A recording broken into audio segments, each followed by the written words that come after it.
اعوذ باللہ السمیع العلیم من الشیطان الرجیم بسم اللہ الرحمن الرحیم۔ ناظرین، آج ہم جس موضوع پہ بات کریں گے وہ جو ہم قرآن سیریز پڑھ رہے ہیں اس سے ذرا ہٹ کر ہے، لیکن اس کے ساتھ اس کا تعلق بھی ہے، ہٹ کر بھی ہے اور اس کے ساتھ اس کا تعلق بھی ہے۔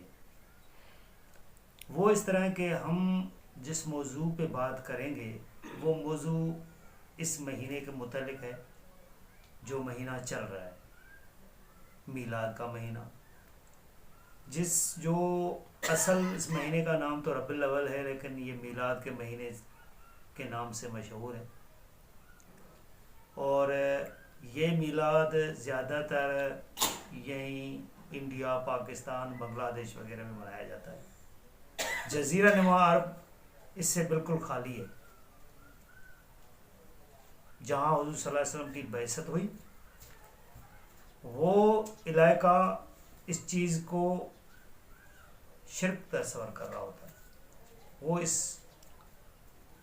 رسم کو بالکل نہیں مانتا۔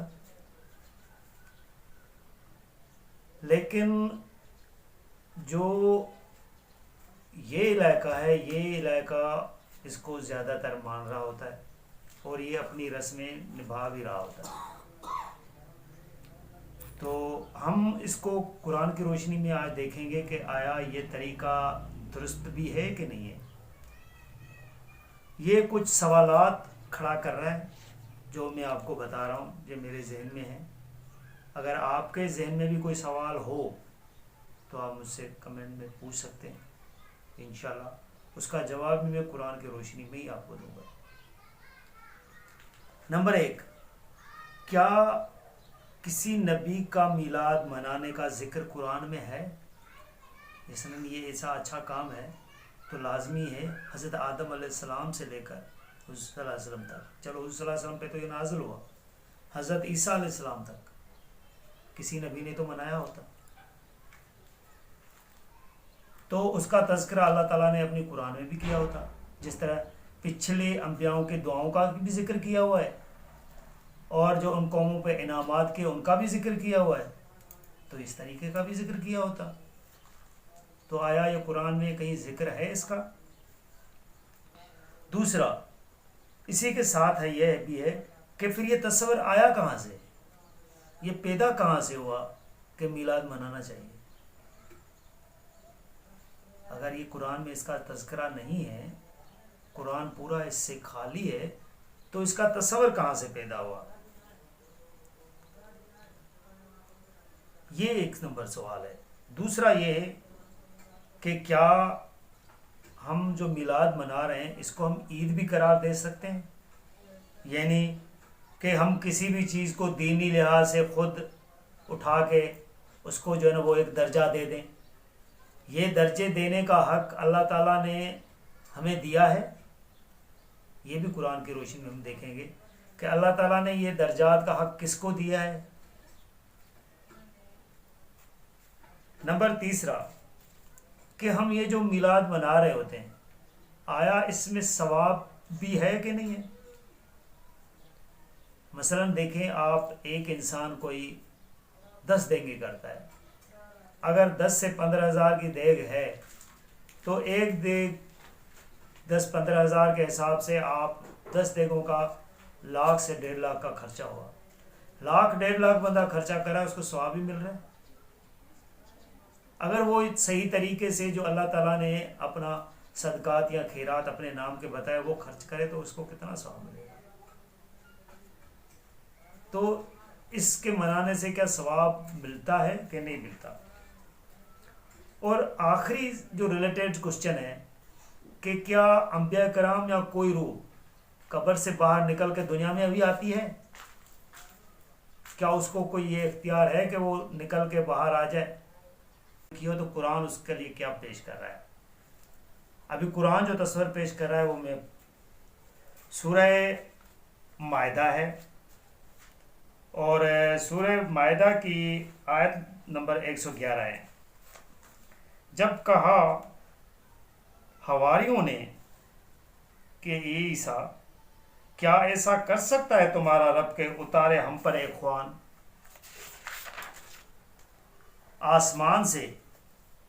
کہا عیسیٰ نے کہ ڈرو اللہ سے اگر ہو تم مومن، یعنی ایمان والے ہو۔ انہوں نے کہا ہم چاہتے ہیں کہ کھائیں اس میں سے اور مطمئن ہو جائیں، یعنی ہمارا دل مطمئن ہو جائے، مطمئن ہو جائیں ہمارے دل، اور ہم جان لیں کہ یقیناً سچ کہا ہے ہم سے، اور ہو جائیں ہم اس پر گواہ۔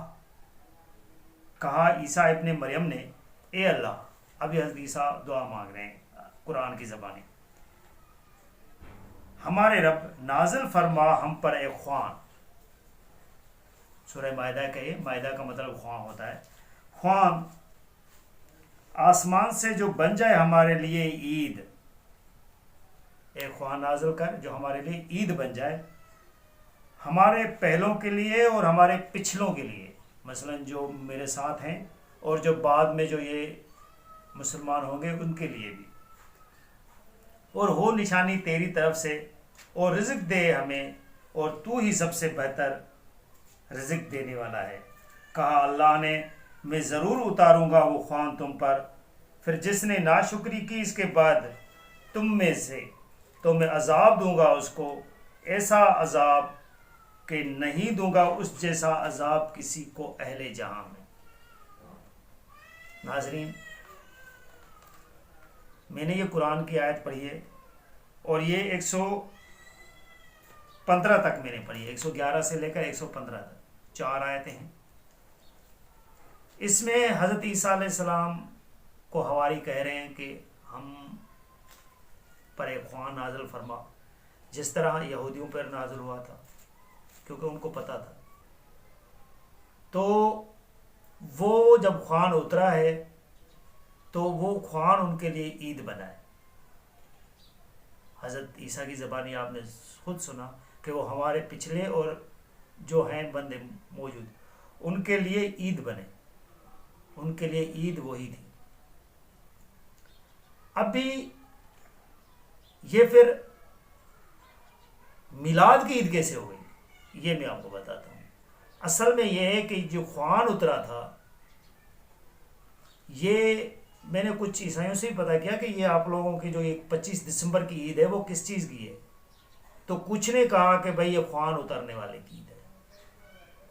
جو ہمارے اوپر خوان اترا تھا وہ 25 دسمبر کو اترا تھا، اور قدرتاً حضرت عیسیٰ کی جو پیدائش کی تاریخ ہے وہ بھی 25 دسمبر ہے۔ دونوں وہ ڈیٹیں مل گئی ہیں۔ اب بھی مسلمانوں نے کہا کہ بھئی عیسیٰ کا جو ہے نا وہ تو یوم ولادت منایا جا رہا ہے، وہ سمجھ رہے ہیں کہ شاید وہ حضرت عیسیٰ کا وہ یوم ولادت منایا جا رہا ہے، لیکن وہ خوان والی عید ہے، تو کیوں نہ ہم بھی حضور صلی اللہ علیہ وسلم کے میلاد منا لیں، ہم کوئی ان سے پیچھے ہیں۔ یہ ہے ضدم بضد جو اللہ تعالیٰ قرآن شریف میں کرتا ہے نا، یہ ضد کی وجہ سے ایک دوسرے پہ یہ کام کر رہے ہوتے ہیں۔ وہاں ایک تو ان کے کپڑوں تک وہ کہتے ہیں کہ بھئی ان سے علیحدہ ہو، اور وہاں ان کی ضد کی وجہ سے ایک دین میں چیز شامل کر رہے ہیں۔ یہ ان کو اپنا نفس ایسی چیزیں سکھا رہا ہے، یا شیطان ان کو یہ پٹیاں پڑھا رہا ہے۔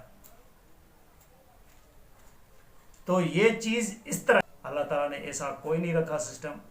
اللہ تعالیٰ نے جو سسٹم رکھا ہے وہ میں نے شاعر اللہ کا ہے، وہ بتایا ہے، اور ایک اور بھی ہے جو اللہ تعالیٰ نے انبیاء کی چیزوں کی حرمت رکھی ہے، لیکن وہ اس ویڈیو میں بتائیں گے تو اور ویڈیو لمبی ہو جائے گی، لہٰذا اگلی جو قسط آئے گی تو اس میں آپ کو بتاؤں گا۔ یہ جزاک اللہ۔